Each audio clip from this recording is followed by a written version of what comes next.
So swinging over to the East Coast, I'm excited to be joined by Jay. Do you mind telling us how to pronounce your last name and a little bit about your trials background? My name's Jay Gregorowicz. My given name's actually Jerome, but I go by Jay from Northeast Pennsylvania. I've been riding trials. The math is eluding me since I was 9, and I'm 43. So those handy with a calculator can figure that one out.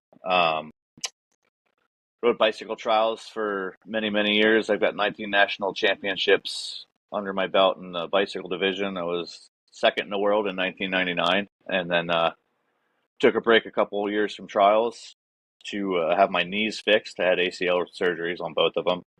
And 2000, I decided I wanted to ride trials again and picked up a motorcycle trials bike that I used to play around with when I was a kid, but never really took it serious. Fast forward a year, I entered my first national competition on the motorcycle and expert class, and rode the expert class up until last year. I was 15 years in the expert class, and taken a year or two off to help work out with some of the teammates on beta. Yeah, maybe a couple of years come back and ride senior expert. Awesome. Awesome. Now, the bicycle trials is fascinating. We may get into some of that, especially as it relates to the questions we have later, because I'm curious about your exposure with, that high a caliber of competition. I'm sure you have a lot to add as far as how to handle the pressure and the mental game and stuff like Mhm. that. So as it relates to the beta national team, how long have you been riding with Ray and the beta team? I joined the beta team in let's see, 2018. I rode betas for quite a few years on my own. Brief stint on Gas for 2 years, and then Ray invited me to join the beta family, and I've been there ever since. Awesome. Awesome. Well, as it relates to riding a national, I'm definitely getting thrown into the mix of this, and I've done one of them. But I'm curious to know what your thoughts are, especially as it relates to like pacing and time management. With longer loops and potential lines and things like that. Do you have any advice for someone as it relates to just how to make sure they're finishing and how to pace themselves out there? Yeah, I have always kind of been one of the faster competitors, namely not using as much time as I need. I like to keep moving, and keep my brain in the process. Some people need to sit back and analyze things a little bit more. But all the years of riding the bicycle trials and stuff kind of conditioned my brain for those things. So I didn't really find it too daunting. It can be kind of discouraging, I would say, or scary to an up and comer trying to do their first national. We do have a whole 7 hours, and it's 3 loops, 12 sections. Unless you have a crazy mechanical, I've found out as long as you keep calm and try to just keep moving, don't dwell too much in any section, you'll finish in plenty of time. I'm also a big believer in, and I teach this in one of my classes at TTC, on how to pick lines correctly when you're walking your section, to train your brain. And even when you're practicing, I think you should do this, and it's a very valuable skill to pick your optimal line. Also, coming up with a secondary line if possible, and then a bailout line if everything hits the fan, as they say, to salvage the three or at least get out of the section. I've trained my brain to think that way, and I don't even really put any effort into it anymore. So I tend not to dwell too long in a section. I check it out, kick some things around, check what's sturdy, what's not, what has traction, and I go get on my bike in the line and kind of just memorize it. Again, it's something that you have to train your brain to do. Some people get it pretty easily, and it's like anything else. Some people get it easy. Some people have to put a little more effort into it. Sure, sure. So I want to switch gears for a moment and talk a little bit about kind of the mental game and staying composed, because I imagine that the years of competition that you've experienced definitely help with staying composed. But as a senior member of the team, you've probably dealt with some of the younger individuals or newer people that have, found themselves with the wheels coming off, so to speak. They're Hmm. not able to maintain composure for maybe it's a bad checker call, or they're mad at their riding, or what have you. Do you mind sharing some tidbits, some thoughts, some wisdom, or even some stories as to how to stay composed out there? Honestly, it probably sounds bad, but it's one of my favorite faults to exploit when competing. You watch them have a bad call or screw something up, and they really beat themselves up. And as long as you can keep cool yourself, you could really use that to your advantage. I've had it work out for me many times, but I digress. A lot of times, we all get there where we think things are going great, and all of a sudden you're offline, or a rock rolls out, or you get a bad call. And I've come to the realization it's a lot healthier and better for me in the long run to just try and laugh it off, even if it's a forced laugh. I'm usually the guy that's sitting there cackling when I'm on my back in a section, but I try not to let it get to me too much, because at the end of the day, there's so many more sections. A 1-5 is not going to ruin your day. There's been times where it was a really easy national, or I ride the pro class on our local events against the Myers brothers, and you have to be on your top game. And yeah, 1-5 can ruin your day, but in the national, if they're set up properly, there's plenty of room to make up for your mistakes, and other people are going to make their own mistakes as well. So keeping a level head and keeping that thought process going has always helped me out in the long run. Yeah. So what are some of the things that you've, kind of had to coach someone or tell them as you see them starting to maybe focus on the wrong thing? Have you worked with someone, or they're coming back to the pits, or, just maybe it's even in practice or something, just to try and refocus their energy? Any thoughts on how you've worked with others to that extent? Yeah. You'll hear me say a lot of times, especially when I'm helping mind or coach the other team members, take a minute, breathe.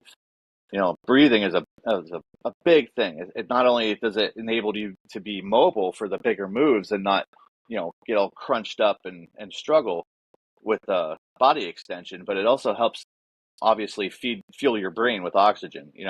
A couple good breaths will help clear your mind. A lot of times I'll tell them if they're taking a dab, get the bike situated, use that dab, and take a second to breathe before they pick their foot back up and get all tense trying to balance and maybe shift gears or whatever for the next obstacle. Good. Yeah. Yeah. I imagine during all these years of competition, you may have encountered some times when, you've not been at your best, or mistakes are made or whatever, and you're trying to come back. Breathing sounds like a great idea. Mm-hmm. Any thoughts as it relates to kind of maybe even the mental state going in, or how to, maybe it's not recover, like maybe it is recovered. One lap goes bad. What are you thinking in the pits before you go out for the next one? I'm notorious for putting in a pretty good first loop, kind of falling apart on the second loop, and then really putting it together for the third loop. And sometimes that second loop just kills me more often than not. 15 years of riding expert class, I think I only ever got first place like once or twice. The kids have been crazy, but it kind of goes back to what I was previously mentioned about line choice when you're walking a section. Having that alternate route in your brain ready to go, to flip out of your pocket and go with. There's no reason to really panic or freak out there. So if you had a bad ride or a bad call the section before, and things suddenly aren't going your way in the next section, it's really easy to just completely blow up mentally. But Yeah. there's a lot of groundwork to be laid out prior to the actual physical activity or parts of riding trials that will save you a lot of grief and a lot of frustration, and ultimately at the end of the day it betters your results. Yeah. That's good. So, any other thoughts as it relates to riding these big events? Are they scary? Is it not really that big a deal? Obviously, if you've been riding for a while, you might not think it's that big a deal. But for someone who's just starting out, any thoughts as it relates to tips for them? I think a big thing is maybe going and watching one prior to actually jumping in if you can, if there's one somewhat close. I know they can be pretty far spread and difficult to get to, but having a good idea what class you should ride.